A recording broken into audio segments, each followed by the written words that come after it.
Bienvenidos a este nuevo video de bases de datos en el que vamos a hablar del modelo de entidad-relación. Entonces, ¿qué vamos a ver en este video? Vamos a leer, vamos a hablar del diseño de bases de datos, vamos a hablar de alternativas de diseño, vamos a hablar del modelo de entidad-relación, ¿verdad? Eh, la parte del diseño es como una breve introducción para empezar a hablar del modelo de entidad-relación, dentro del cual vamos a hablar del conjunto de entidades, el conjunto de relaciones, atributos, para finalmente hablar de restricciones, ¿verdad? Todo esto por encima porque eh, más allá de lo que de la información que se debe conocer, es un poco más de lo que es entender la idea, tener una concepción de lo que realmente es, ¿verdad? Entonces empecemos con el diseño de bases de datos. El diseño de bases de datos consta de varias fases, ¿verdad? Entre las cuales tenemos la fase inicial, en la cual básicamente vamos a hacer una caracterización completa de las necesidades de datos de los posibles usuarios y vamos a especificar los requisitos. ¿Qué significa eso? Es definir realmente qué información es la que ocupamos, nada más y nada menos.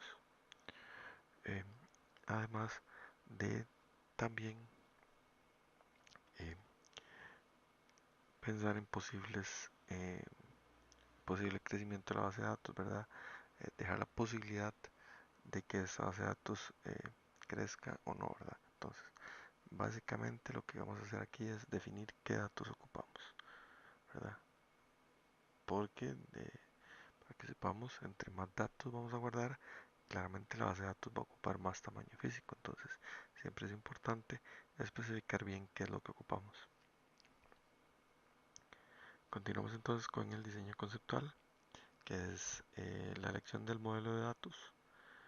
Por lo general utilizamos el modelo entidad-relación, ¿verdad? Que es una idea de cómo vamos a organizar todo. Vamos a verificar que el esquema cumpla con todos los requisitos propuestos en la especificación y vamos a especificar también los requisitos funcionales, que es qué tipo de operaciones vamos a realizar en las bases de datos. Por ejemplo, hay bases de datos en las cuales ocupamos calcular algunos valores. Por ejemplo, hay bases de datos en las que se calcula, digamos, la edad de la persona, que no es un valor fijo, ¿verdad? Eso depende de cuál es la fecha actual. Entonces es un valor, es un requisito funcional, ¿verdad? También eh, a veces ocupamos calcular promedios, etcétera, ¿verdad? Entonces, todos esos tipos de operaciones también los vamos a definir. Continuamos con la fase de diseño lógico, que es traducir el esquema a un modelo de datos de la implementación, ¿verdad? Eh, por lo general aquí, ya en lo que es el diseño lógico, vamos a utilizar el modelo relacional. Eh, Antes vimos que utilizamos el modelo de entidad-relación, pero aquí vamos a utilizar el modelo relacional, ¿verdad? El diseño lógico. Y finalmente pasamos a la fase de diseño físico, que es portar todas estas características físicas de la base de datos. Y aquí ya vamos a hablar de la organización de los archivos, estructuras de almacenamiento interno, etcétera, ¿verdad? Entonces, vimos que para diseñar una base de datos estamos hablando de 4 fases principales. Entonces, hablemos de alternativas de diseño o qué es básicamente lo que debemos evitar. Vamos a evitar redundancia, ¿verdad? En la cual significa que eh, en un mal diseño repetimos información, por lo que podemos dar errores de inconsistencia, ¿verdad? Como hablamos en uno de los videos anteriores. Y vamos a recalcar aquí, cuando repetimos información es más difícil actualizarla. Entonces, por ejemplo, si tenemos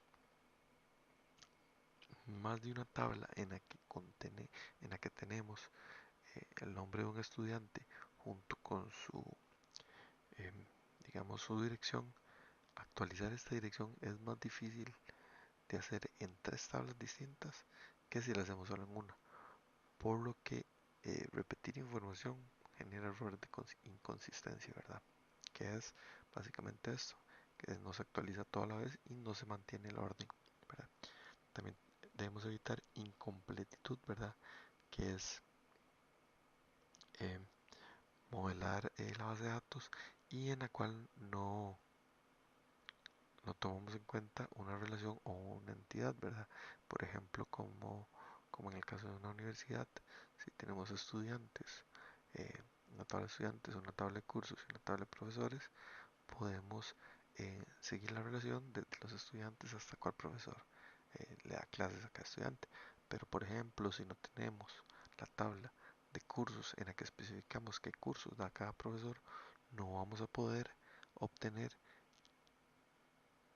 qué profesores le dan clases a cada estudiante, puesto que podemos tener en una tabla eh, qué cursos lleva un estudiante, podemos tener una tabla de profesores, pero no podemos eh, realizar esta conexión, ¿verdad? Entonces, este es el tipo de error de diseño que tenemos que evitar, ¿verdad? Lo que conocemos como incompletitud. Entonces, ahora hablemos de un poco del modelo entidad-relación. Un modelo entidad-relación permite representar la estructura lógica global de la base de datos y empleamos tres conceptos básicos, lo que es el conjunto de entidades, conjunto de relaciones y atributos, ¿verdad? Entonces, hablemos de cada uno de estos. Entonces, un conjunto de entidades en la cual una entidad es una cosa u objeto del mundo real que es indistinguible de todos los demás objetos. Contiene conjuntos de propiedades que lo identifican de forma unívoca. ¿Qué significa esto? A grandes rasgos significa que una entidad es un objeto que es distinto de los demás. Por ejemplo, un estudiante es distinto de otro estudiante. Manuel es distinto de Ana. Eso es lo que significa. Luego, un conjunto de entidades es una agrupación de entidades del mismo tipo, ¿verdad? Entonces, todos los estudiantes están agrupados eh, como estudiantes, ¿verdad? Entonces, esto significa un conjunto de entidades de tipo estudiante, los cuales comparten propiedades. Por ejemplo, todos los estudiantes, de todos los estudiantes vamos a tener su fecha de nacimiento, su dirección, cuáles clases asisten, fecha de matrícula, etcétera. Luego, cada entidad representa mediante un conjunto de atributos, ¿verdad? Como vimos anteriormente. Y cada atributo es una propiedad descriptiva de cada miembro. Y finalmente, las bases de datos incluyen una serie de conjuntos de entidades. ¿Qué significa esto? Que una base de datos puede contener, por ejemplo, un conjunto de entidades de tipo profesor, un conjunto de entidades de tipo eh, clases, un conjunto de entidades de tipo estudiante, ¿verdad? Y así sucesivamente. Vamos a hablar entonces de un conjunto de relaciones. Una relación es una asociación entre varias entidades. Por ejemplo, una relación de tipo tutor es una relación entre un profesor y un estudiante, ¿verdad? Entonces, un conjunto de relaciones son un conjunto de relaciones del mismo tipo. Por ejemplo, todas las relaciones del tipo tutor serían todas las relaciones entre el profesor y su estudiante, ¿verdad? Finalmente, hablamos de la asociación entre conjuntos de entidades, se denomina participación, ¿verdad? Los conjuntos de entidades participan en el conjunto de relaciones. Y finalmente, un esquema entidad-relación representa la asociación entre las entidades citadas. Hablemos de atributos.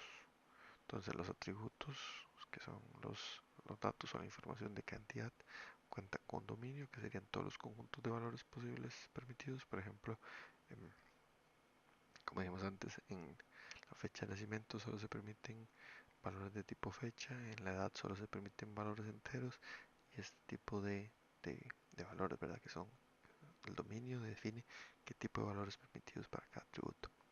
Luego, un atributo simple es un atributo que está compuesto por un solo valor. Por ejemplo, Manuel, ¿verdad? Que sería el nombre, es simple porque es un solo valor. Y un atributo compuesto es, por ejemplo, un nombre completo, que vendría a ser el, el nombre que está compuesto por el campo de nombre, el campo de primer apellido y el campo de segundo apellido. Entonces, esto sería un atributo compuesto. Y finalmente, hablemos de restricciones, ¿verdad? Hablemos de correspondencia cardinalidades, que es el número de entidades a las que otra entidad se puede asociar.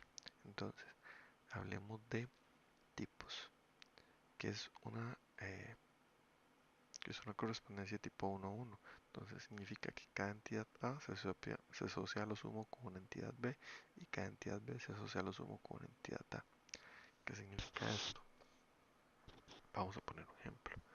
Significa, digamos, que em, supongamos que tenemos una compañía de buses en los que cada chofer solamente puede manejar un bus. Entonces, en nuestra base de datos, la entidad A, que sería el conductor, va a estar asociado con la entidad B, que sería el bus. Entonces, significa que es de tipo 1 a 1, lo que significa que el chofer A solo puede estar asociado con un bus, ¿verdad? Que sería la entidad B. Luego tenemos el tipo 1 a varios, en el cual sería la relación entre un profesor y alumnos, ¿verdad? Cada profesor puede tener varios alumnos, ¿verdad? Em, Mientras que por ejemplo, un profesor de matemática puede tener varios alumnos, mientras que cada uno de estos alumnos solo puede tener un profesor de matemáticas, ¿verdad? Porque solo se da un curso de matemáticas. Luego tenemos varios a uno, en los que, por ejemplo, digamos en una universidad, digamos un dormitorio, por ejemplo, un dormitorio, o más bien varios estudiantes pueden dormir en el mismo dormitorio, mientras que un dormitorio, varios estudiantes pueden dormir en un dormitorio, mientras que cada uno de estos estudiantes solo puede dormir en un dormitorio, ¿verdad? Entonces sería de varios a uno. Y finalmente varios a varios, que es básicamente que cualquier cantidad de entidades A se asocia con cualquier cantidad de entidades B. Finalmente vamos a hablar de claves, que es un identificador único y puede ser colocado manualmente por consecutivo, ¿verdad? Como lo vimos anteriormente. Vimos que para lo que es entidad de relación eh, es muy por encima, ¿verdad? Muy básico. Vamos a verlo próximamente en un ejemplo, pero eh, la idea es entender bien qué es lo que se está haciendo y con este concepto ya podemos tener una idea de lo que vamos a ver, ¿verdad? En bases de datos. Eh, Igual vamos a dejar esta presentación abajo en el comentario y espero que le haya sido de ayuda y ojalá puedan seguirme en los siguientes videos.